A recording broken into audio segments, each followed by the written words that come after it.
Die Barleber Kirche, Peter und Paul, Pfarrer Johannes Könitz begrüßte eine kleine Zahl interessierter Gäste. Denn seit Freitag ist in der Kirche eine kleine, aber sehr interessante Ausstellung zu sehen. Unter dem Titel Weltreligionen und Weltethos werden auf 12 Tafeln die wichtigsten großen Religionen und ihr überraschend gemeinsames Credo vorgestellt.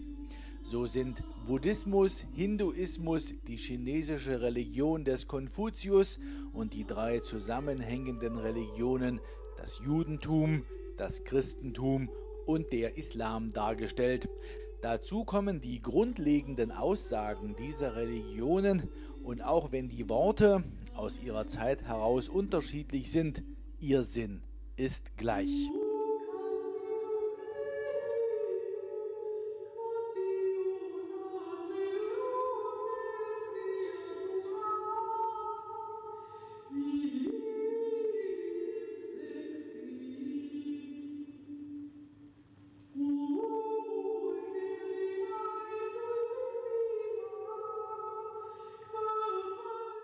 So findet man jetzt in der Kirche in Barleben den einfachen, aber ach so schwierigen Weg zum friedlichen Miteinander der Menschen.